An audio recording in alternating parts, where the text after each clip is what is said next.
राधे राधे। आज वैभव लक्ष्मी की दूसरी व्रत कथा सुना रही हूँ। लुटा हुआ धन मिला।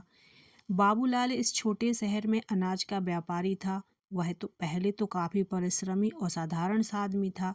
उसका जन्म साथ वाले एक छोटे से गांव में हुआ था। माँ बाप के पास इतना धन भी नहीं था कि उसे अधिक पढ़ा सकते। जैसे तैसे उसने 10वीं की परीक्षा पास कर ली तो नौकरी की तलाश में शहर चला आया।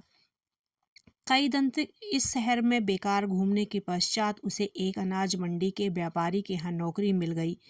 बाबूलाल ने 1 वर्ष में ही आढ़ती के यहाँ सारा काम सीख लिया। और फिर क्या था, धीरे धीरे वह सोचने लगा कि मैं ही क्यों ना अपना कारोबार खोल के बैठ जाऊं। इस कमीशन के धंधे में लगता ही क्या है। बाबूलाल का दिमाग कारोबार में बहुत तेज था।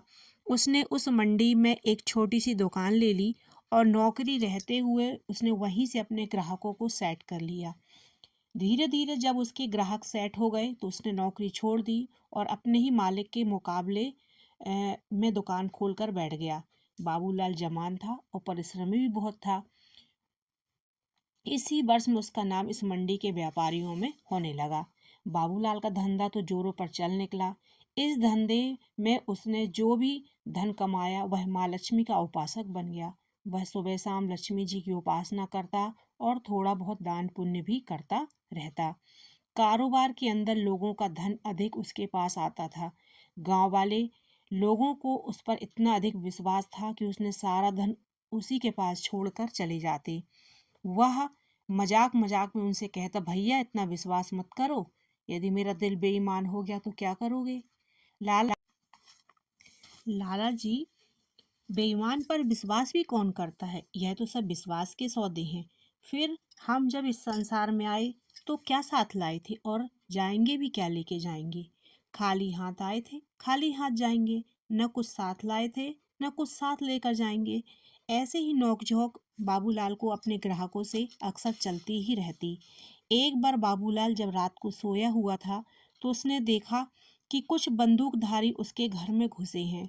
उनमें से एक ने आकर उसकी छाती पर बंदूक तान दी और कड़क कर बोला, लाला तिजोरी की चाबी दे दो, नहीं तो फिर मरने के लिए तैयार हो जाओ। भैया उस तिजोरी में पड़ा धन मेरा नहीं लोगों का है। बाबूलाल बेचारा सीधा साधा आदमी था।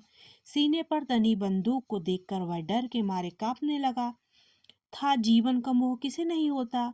लाला जी, माल मेरी तिजोरी में है जो तो तेरा ही है। जो हमारे पास होगा वह हमारा नहीं, हमारा हो जाएगा। इसलिए तुम्हारे के चक्कर में ना पड़ो। यदि जान प्यारी है तो निकाल दो चाबी। वह शेर के भांति गरजता हुआ बोला। मरता क्या न करता। बाबूलाल ने तिजोरी की चाबियां निकालकर उन डाकुओं को दे दी तो वे उसका सारा धन लूट कर ले गए। बाबूलाल और उसकी पत्नी रोते रोते थाने में गए और यहाँ जाकर सारी रिपोर्ट दी। पुलिस अफसर बाबूलाल को अच्छी तरह से जानते थे। उन्होंने डाकुओं को पकड़ने के लिए पूरे क्षेत्र की घेराबंदी कर दी। बाबूलाल और उसकी पत्नी घर आए और आते ही माता लक्ष्मी का पूजन करते हुए माँ से कहा, हे माँ, यदि हमारा खोया हुआ धन हमें मिल गया तो हम आपके 16 व्रत रखेंगे और साथ ही वैभव लक्ष्मी व्रत कथा 40 दिन का अखंड पाठ करेंगे। बस एक बार बस एक बार हम गरीबों की इज्जत रख लो। हम पराए धन के लिए चोर नहीं बनना चाहते। उस दिन उन्होंने माँ लक्ष्मी का पूर्ण विधि के साथ पूजन किया। यह भी उनके लिए सौभाग्य की ही बात थी कि दूसरे दिन भाद्र शुक्ल अष्टमी थी, जब से माँ लक्ष्मी के व्रत शुरू हो रहे थे। दूसरे दिन दोनों पति पत्नी ने सुबह स्नान करके पूर्ण विधि के साथ माँ लक्ष्मी का पूजन करके वैभव लक्ष्मी व्रत कथा के 101 पाठ किए और सारा दिन गरीबों के लिए माँ लक्ष्मी का लंगर चलता रहा। दूसरे दिन थाने के बड़े अफसर ने बाबूलाल को आकर बताया कि चोर पकड़े गए हैं और उनके पास से सारा चोरी का माल बरामद हो गया है। आप थाने में जाकर अपना धन वापस ले आए। बाबूलाल खुशी से झूमता हुआ बोला, जय माता लक्ष्मी, हे माँ, तुमने हमें बचा लिया। जय हो माता लक्ष्मी जी की। इस प्रकार वैभव लक्ष्मी की आज दूसरी कथा हमने सुनाई। जय वैभव लक्ष्मी माँ। श्री राधे राधे।